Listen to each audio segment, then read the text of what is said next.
Hello students and welcome back to our channel Siraj Shaikh the study. आज time of supply का lecture number 3 है जिसपे हम कवर करेंगे नए points of time of supply. तो स्टार्ट करेंगे आज का क्लास।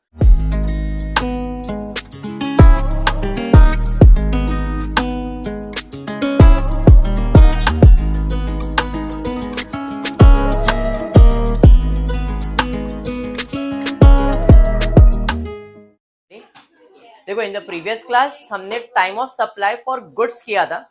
आज हम करने जा रहे हैं time of supply for services. Time of supply for goods हो गया, जिसके अंदर आपने 3 कैटेगरी देखा था, नॉर्मल सप्लाई, कंटिन्यूस सप्लाई और अप्रूवल बेसिस।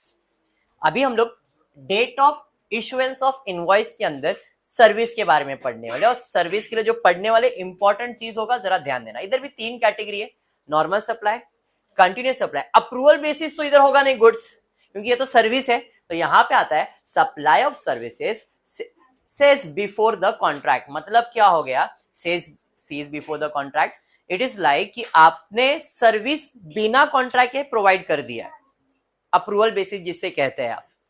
तो यहाँ पे goods on approval basis says before the contract दिया गया है। Okay, clear. चलिए फिर स्टार्ट करेंगे। पहला मैं स्टार्ट करता हूं नॉर्मल सप्लाई। नॉर्मल सप्लाई के अंदर 2 कैटेगरीज है। पहला है बैंक, एनबीएफसीज या ऐसी कोई आप कंपनी को सर्विस प्रोवाइड कर रहे हो, कोई इंश्योरेंस कंपनी आ गया, बैंक्स आ गया या एनबीएफसीज आ गया। तो ऐसे कॉन्ट्रैक्टर को या तो ऐसे कंपनीज को अगर आप सर्विस प्रोवाइड करते हो तो date of issue of invoice यानी कि टाइम ऑफ सप्लाई क्या होगा, या कोई इनके अलावा कोई अदर कंपनीज को आप सर्विस प्रोवाइड करते हो तो डेट ऑफ इनवॉइस यानी कि टाइम ऑफ सप्लाई क्या होगा, वो क्या दिया है। तो अगर आपने एनबीएफसीज को या कुछ भी किया है तो आपका date of issue of invoice within 45 days होना चाहिए। मतलब आपका इनवॉइस का बिल कितने दिन का कैटेगरी का टाइम दिया गया, 45। जैसे उधर आपने कितना देखा था, 6 मंथ्स, याद है। यहां पे कितना मंथ्स का टाइम दिया गया है, 45 डेज यानी कि 1.5 महीने का टाइम दिया गया है सर्विस के केस में, वो भी बैंक्स या तो एनबीएफसीज के लिए। उसके अलावा कोई अदर कंपनीज को अगर आप सर्विस प्रोवाइड कर रहे हो या आपको सर्विस मिल रहा है तो date of issuance of invoice, invoice कितने दिन में बन जाना चाहिए, 30 दिन में from the date of supply of service. समझा? हाँ जी। यहाँ पे हम पढ़ रहे date of issuance of invoice. Invoice कितने दिन में बनना चाहिए, तो इनवॉइस अब जिस दिन है उसी दिन बनना चाहिए। नहीं तो आपको मैक्सिमम कितना टाइम दिया गया है, 45 डेज या तो 30 डेज दिया गया है। क्लियर है? आ जाता हूं कंटिन्यूस सप्लाई। इधर 3 कैटेगरीज है, कंटिन्यूस सप्लाई के 3 कैटेगरीज है। पहला है first, in case where due date is ascertain, in case where due date is not ascertainable, and in case where payment is linked with the completion। 3 categories दिए गए, जहां पे due date मिल सकता है, जहां पे ड्यू डेट मिलना मुश्किल है, और जहां पे ड्यू डेट के लिए बैंक से वो लिंक्ड है या किसी चीज से लिंक्ड है। तो कंटिन्यूस सप्लाई के 3 कैटेगरीज है। एक जिसमें ड्यू डेट मिल सकता है, तो ऐसे केस में on or before the due date of payment, मतलब हमारा बिल कब बनना चाहिए, पेमेंट या पेमेंट के पहले आपका बिल बन जाना चाहिए। Date of issue of invoice कब बनना चाहिए, on or before the due date of payment. जहां पे ड्यू डेट फाइंड कर सकते हो, ऐसे कैटेगरी में आपका जो बिल होगा वो आप बिफोर द पेमेंट या on the date of payment का इनवॉइस बना सकते हो। क्लियर? जहां पे ड्यू डेट नहीं मिल सकता है, ऐसे कैटेगरी में when the supply of services receives the payment, जिसको मैंने सर्विस दिया था उसने मुझे जिस दिन पेमेंट दिया उसी दिन मैं क्या बना सकता हूं, डेट ऑफ इनवॉइस बना सकता हूं। मतलब जिस दिन पेमेंट हुआ उसी दिन मेरा डेट ऑफ इनवॉइस भी आ सकता है। समझा? क्योंकि अपने को मालूम ही नहीं था कि ड्यू डेट क्या आने वाला है। तो ऐसे केस में हमको क्या बोला गया, when the supplier of services receives the payment, जब मुझे पेमेंट मिला मैंने उसी दिन बिल बना दिया। अरे समझा? हाँ या नहीं? एंड द थर्ड कैटेगरी क्या बोला है, in case where the payment is linked with the completion on or before the date of completion of the event. भाई हमारा इवेंट जिस दिन कंप्लीट हुआ हमने उसी दिन बिल बना दिया या उसके पहले हमने बना दिया। कैटेगरी समझ रहा है? नॉर्मल के अंदर 45 डेज 30 डेज का टाइम है। कंटिन्यूस सप्लाई के 3, ड्यू डेट मिल सकता है, ड्यू डेट नहीं मिल सकता है, लिंक फॉर द कंप्लीशन। जब ड्यू डेट मिल सकता है तो on or before the due date of the payment. जब ड्यू डेट नहीं मिल सकता है तो सर्विस जिस दिन मिला था उस दिन बन जाएगा, या तो लिंक्ड है तो on or before the completion of the event हो जाएगा। क्लियर? नेक्स्ट है supply for the services ceases before the contract के अंदर क्या होगा, at a time when the supply ceases to the extent of supply made before the cessation, मतलब बस जब आपका कॉन्ट्रैक्ट कंप्लीट होने वाला रहेगा या जब आपको अप्रूवल मिल गया रहेगा भाई आप काम कर सकते हो, तो उसी तारीख को मेरा टाइम ऑफ यानी कि date of issue of invoice होगा। यहाँ पे आपके लिए नॉर्मल कंटिन्यूस ज्यादा इंपॉर्टेंट है क्योंकि इसी कैटेगरीज के सम्स आपको मिलेंगे, उसके रेयर सम्स है करेंगे आप, बट नॉर्मल और कंटिन्यूस सप्लाई के सम्स ज्यादा आने वाले हैं। इंपॉर्टेंट बात क्या है कि बैंक्स है 45 डेज, नॉर्मल है 30 days. Date of invoice date of payment बन सकता है, date of invoice service payment मिल सकता है and date of invoice completion of contract भी हो सकता है। कैटेगरी समझ में आया। इशू ऑफ इनवॉइस हम पढ़ने वाले बिल कब बनाना है, 45 डेज में बनाना है, 30 डेज में बनाना है, पेमेंट के डेट पे बना सकते हैं, सर्विस के डेट पे बना सकते हैं, कंप्लीशन के डेट पे बना सकते हैं। ये इसका मोटिव यही है। लास्ट वाला पॉइंट ऐसा है supply for the services sages before the contract, मतलब मैंने कोई कॉन्ट्रैक्ट लिया रहेगा या कुछ होगा तो जब मेरा कॉन्ट्रैक्ट कंप्लीट होगा वो या जब मुझे पेमेंट मिलेगा वो दोनों में जो अर्लियर डेट रहेगा उस दिन मैं डेट ऑफ इनवॉइस बना दूंगा। अब वहां पे clear at the time when the supply ceases to extend to the supply made before the succession. Such cessation मतलब उधर सिंपल है, जब आपका कॉन्ट्रैक्ट कंप्लीट हो रहा है वो या तो जब आपने पेमेंट कर दिया है वो, इसमें जो अर्लियर रेट रहेगा वो आ जाएगा।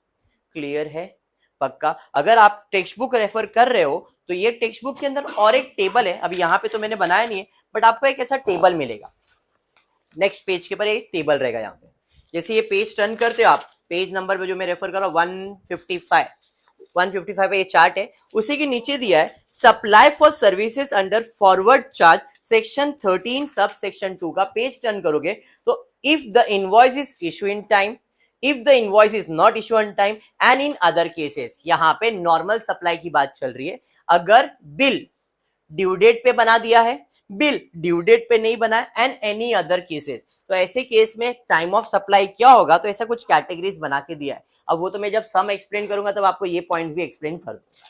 If you want you can refer this points, ठीक है क्लियर। वैसे ही कंटिन्यूस सप्लाई के लिए भी एक टेबल सा बना के दिया गया है, इसके अंदर भी आपको डिटेल्स दिया गया है। If you want you can refer this, ठीक है। मैं आ जाता हूं सम की तरफ, जो टेक्स्ट बुक में रेफर कर रहा हूं उसमें पेज नंबर 157 सम नंबर 15। क्वेश्चन दिया है ABC company a cost accountant firm issued invoice for the service rendered to Mr. Ram on 5th of August 21. Determine the time supply in the following independent cases. पहले question समझो क्या हुआ है। ABC company है accountant की, उस firm ने invoice issue किया है for the services render to Ram. Ram को मैंने सर्विस दिया, भाई तेरा अकाउंट लिख के देता हूं, ला, उसका अकाउंट लिख के दिया और मैंने उसे इनवॉइस इशू किया। कौन सी तारीख को? 5 अगस्त को, ठीक है। हाँ जी, तो ये मेरा डेट ऑफ इनवॉइस हो गया, हाँ या नहीं? यस, तो this is my date of invoice. आगे बढ़ता हूं, मुझे फाइंड करना है time of supply in the independent, मतलब अलग अलग केसेस दिए, सब में टाइम ऑफ सप्लाई फाइंड करना। पहला बोला है the provision of the service were completed on 1st of July 2022। Provision for the service was completed on 1st July 2022 और बिल कब बनाया गया था? 2021। 21 ही है ना बाबा? हाँ 2021 ही है, बराबर है। 21 में बिल बनाया था और कॉन्ट्रैक्ट कभी कंप्लीट हुआ है? 2022 में। सवाल है what is time of supply? What is time of supply? क्या? 17। ओके, 17 क्यों? 17 2022 नहीं, 5 अगस्त 2021।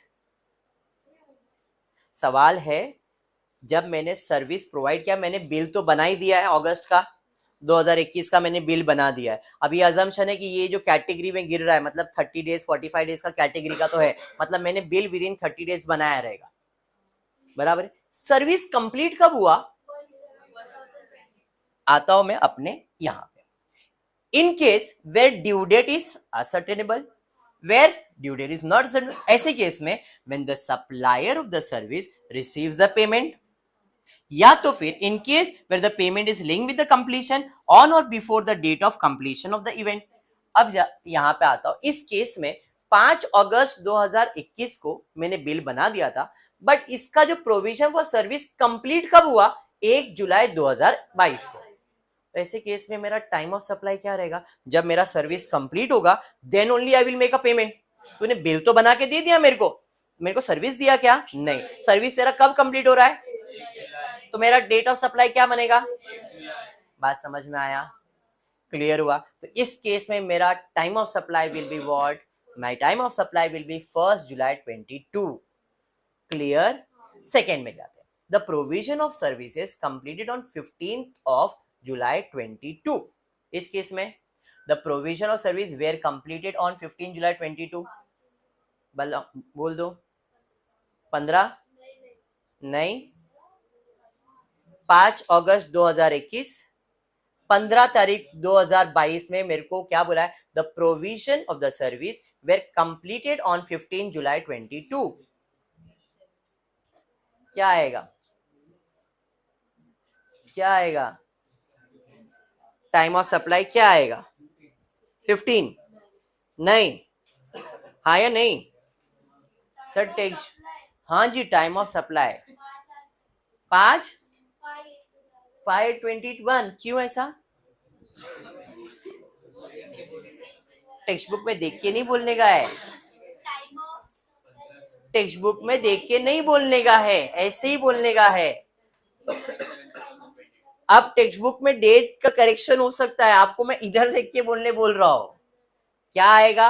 15 जुलाई 2022। टेक्स्ट बुक में दिया है 5 अगस्त 2021, तो हम वही देख के बोल रहे हैं, बट एज पर दिस हमारा आंसर आएगा 15 जुलाई 2022, क्योंकि यहाँ पे ना डेट का करेक्शन है। देखो उधर क्वेश्चन के अंदर ना आपको 15 जुलाई 2022 दिया हुआ है, आंसर के अंदर दिया है 15 अगस्त 2022।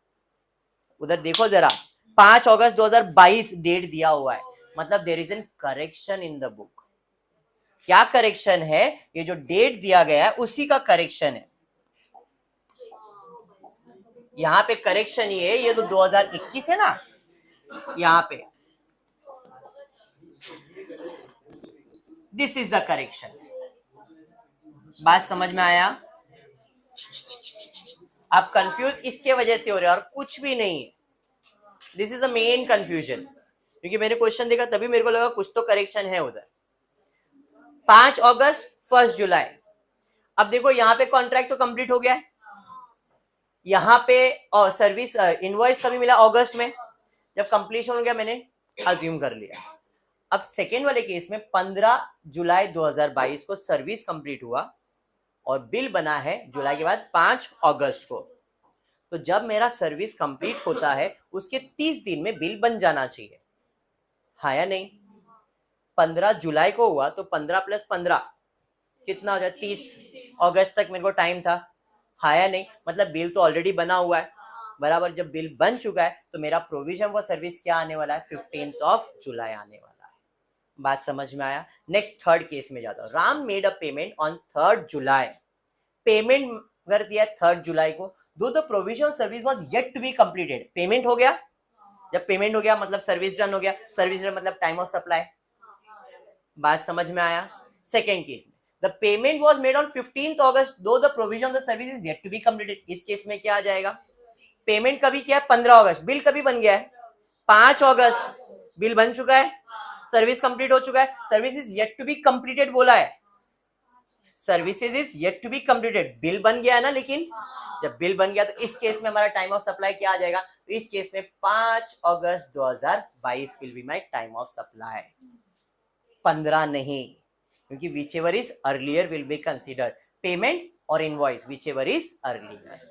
वापस एक बार सब लिख के बताता हूं जरा ध्यान से। कैटेगरी नंबर 1,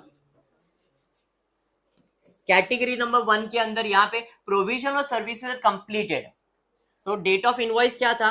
5 अगस्त 2022 और कंप्लीशन का डेट था 1/7/22। Which ever is earlier, time of supply बराबर है। सेकेंड में 5 अगस्त 22, 15/7/22। अब इस केस में विच इज अर्लियर, शायद मैंने 15 अगस्त बोल दिया, तो इस केस में अर्लियर क्या है? 5 अगस्त। तो यहाँ पे टाइम ऑफ सप्लाई क्या आएगा? 5 ऑफ अगस्त। समझ में आया? हाँ जी, क्लियर। थर्ड केस में जाता हूं। थर्ड केस में क्या है?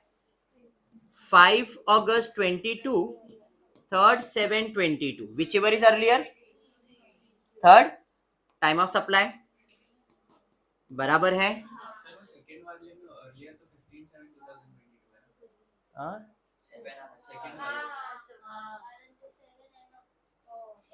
बरोबर बरोबर है।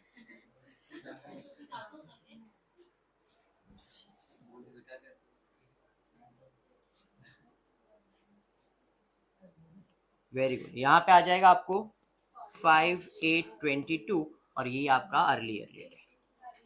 ठीक है, ये हो गया। नेक्स्ट चौथे केस में क्या है भाई? 5 अगस्त 22, 15 अगस्त 22, 5 अगस्त टाइम ऑफ सप्लाई। समझ में आ गया? क्वेश्चन क्लियर हो गया सबको? पहला वाला क्वेश्चन क्लियर है टाइम ऑफ सप्लाई का? Any doubt till here? Very good. चलिए पढ़ेंगे आगे। नेक्स्ट क्वेश्चन में जाते। क्या है मिस्टर एक्स प्रोवाइड वाला समय? चलो, mister X provided the consulting service to mister Y worth ₹50,000। बराबर है। आगे दिया है 8th of April 22, an advance of ₹10,000 is received from Mr. Y. 10th of April 22, the consulting services are provided. बराबर। 16th of May 22, X received the balance payment of ₹40,000 and records in his book. What will be the time of supply assuming Mr. X issue invoice on situation 1 में 15 अप्रैल 22 and दूसरे में 15 मई 22। बराबर है। चल 15 अप्रैल और 15 मई। X एक सर्विस प्रोवाइडर है, उसने 50,000 का सर्विस प्रोवाइड किया है 8 अप्रैल 2022 को। 8 अप्रैल 2022 को मुझे 10,000 रुपए का एडवांस पेमेंट मिला है। 8 अप्रैल 2022 को मुझे 10,000 रुपया एडवांस पेमेंट मिला है फ्रॉम मिस्टर वाई। 10 अप्रैल को मैंने सर्विस कंप्लीट कर दिया, उसको सर्विस प्रोवाइड किया है। 16 मई को एक्स ने पूरा पेमेंट कर दिया है मुझे and recorded in books of account. Situation 1 में अगर मैंने बिल बनाया,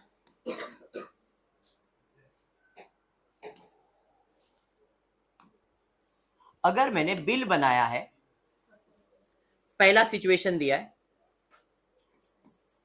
डेट ऑफ इनवॉइस 15 अप्रैल 22 को।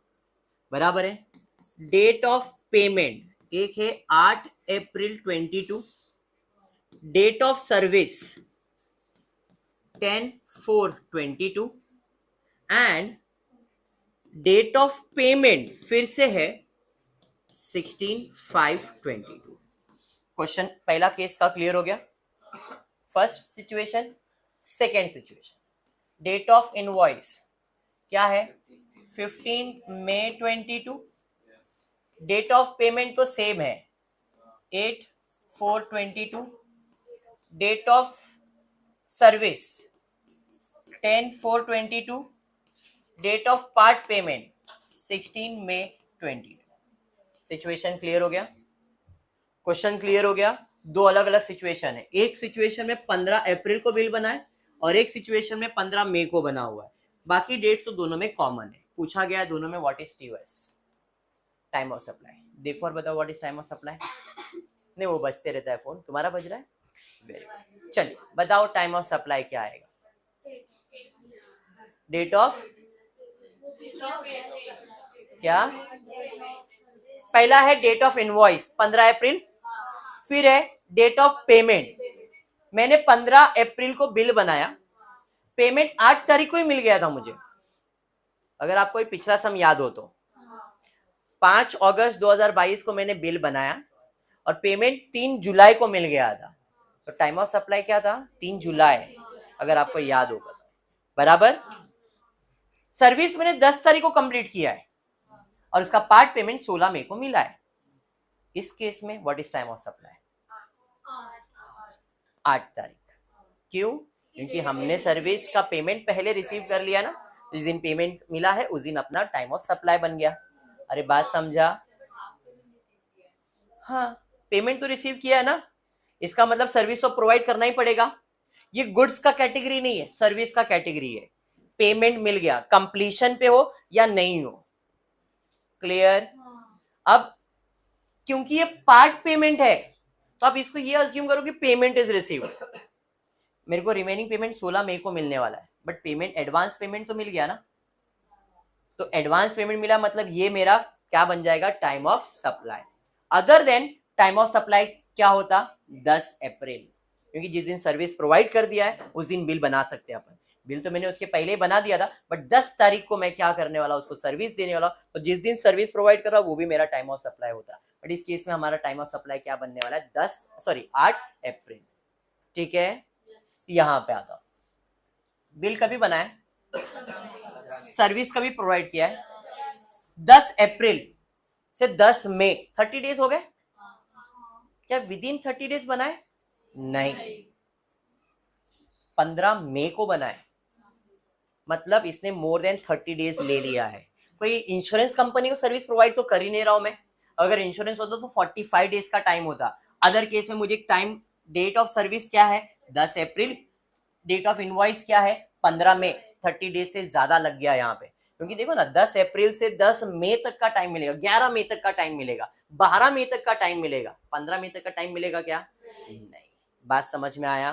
तो अब क्योंकि ड्यू डेट जो है वो 30 दिन के अंदर नहीं है, तो what will be my time of supply, time of supply जिस दिन पेमेंट मिला है वो, या जिस दिन सर्विस प्रोवाइड किया है वो। तो इधर सर्विस प्रोवाइड कौन से तारीख को हुआ है, 10 तारीख को, तो 10 तारीख will be my time of supply.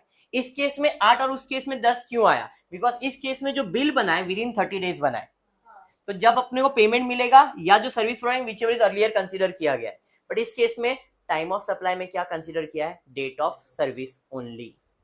समझ में आया फर्क? वापस एक बार सुनो, मैंने क्या कहा, मैंने ये कहा 15 और 10 के बीच में भाई कितना गैप है, 5 दिन का गैप है, विद इन 5 डेज बिल बन चुका है। जब विद इन 5 डेज बन चुका है तो अभी इनवॉइस को कंसीडर नहीं किया, मैंने क्या किया, payment and service whichever is earlier, payment और service whichever is earlier. समझ में आया? इस केस में क्या विद इन 30 डेज है, इल्ले, तो ये इनवॉइस तो कंसीडर ही नहीं हुआ। बात समझ में आ रहा है, क्लियर? तो अब वापस इस केस में क्योंकि विद इन 30 डेज नहीं है तो मेरा पेमेंट कंसीडर नहीं होगा, जब सर्विस प्रोवाइड किया उस दिन कंसीडर किया। तो सर्विस किस दिन प्रोवाइड किया, 10 अप्रैल, तो 10 अप्रैल को ही मेरा इनवॉइस होगा और 10 तारीख को ही मेरा सर्विस भी कंप्लीट होगा। समझ में आया? तो इस केस में आंसर क्या आएगा, 10 अप्रैल। क्लियर है? पक्का समझा? Any doubt? पक्का?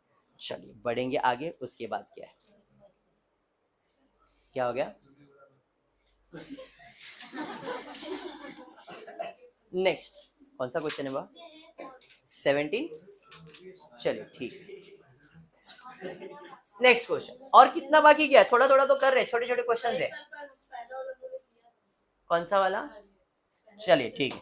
और एक देखिए, a contract for a supply of professional service was entered for 5 lakhs for a period of 2 months on 20th July 22। 20 जुलाई को एक कॉन्ट्रैक्ट मैंने हाथ में लिया। However, 16 अगस्त 2022 को the recipient informed the supplier that he is not willing to receive any more service under the contract। जरा ध्यान देना क्या हुआ यहाँ पे, मैंने एक कॉन्ट्रैक्ट लिया है फॉर प्रोफेशनल सर्विस 5 लाख रुपए का, provided for 2 months on 20th जुलाई। 20 तारीख को मेरे को एक कॉन्ट्रैक्ट आया, अभी कॉन्ट्रैक्ट रिसीव का डेट है, 16 अगस्त को उस बंदे ने मना कर दिया, या मेरे को तेरे से कोई सर्विस नहीं लेने का। 16th August the recipient informed the supplier that he is not willing to receive any more services under the contract। Both of them mutually agreed that the service provided till the date can be valued at 3,50,000। 5 lakh के बदले में हमारा contract का value कितना हो गया, 3.5 लाख रुपया हो गया। The invoice for this was issued on 20th of August and the payment was made by the recipient on 25th August। सवाल है, what is time of supply, what is time of supply. 20 जुलाई को मुझे contract मिला, 16 तारीख को मेरे को मिलने वाला है, इनको कॉन्ट्रैक्ट चाहिए नहीं, मतलब सर्विस स्टॉप हो गया वहां पे। कौन से तारीख को स्टॉप हो गया, या तो कंप्लीट हो गया, हाँ या नहीं, स्टॉप या कंप्लीट, बात तो एक ही है ना। मतलब 16 अगस्त को मैं अज्यूम करूंगा मेरा कॉन्ट्रैक्ट सर्विस कंप्लीट हो गया है, मतलब 16 अगस्त इज डेट ऑफ सर्विस। हाँ, 16 अगस्त क्या है, डेट ऑफ सर्विस है। चलिए ठीक है, आगे दिया है भाई हमारा सर्विस का वैल्यू था 3.5 लाख रुपए, मैंने इशू किया इनवॉइस 20 अगस्त को। इशू इनवॉइस कौन सी तारीख को, सर्विस कभी हुआ है 16, विद इन 30 डेज बिल बन चुका है, हाँ जी, and the payment was made to the resident 25 अगस्त को ही दे दिया है। सवाल ये है टाइम ऑफ सप्लाई क्या, 16 अगस्त डेट ऑफ कंप्लीशन, बात समझ में आ गया। तो इस केस में मेरा time of supply will B 16 August. Clear है, पक्का समझ में आया क्या, क्लियर 100%। चलिए फिर आज के लिए इतना ही करता हूँ, नेक्स्ट लेक्चर में इसके आगे के सम्स कंटिन्यू करेंगे। होपफुली आपको वीडियो पसंद आएगा तो प्लीज वीडियो को लाइक कर देना, फ्रेंड्स ग्रुप में शेयर करना, चैनल को सब्सक्राइब करना। Thank you for watching the video.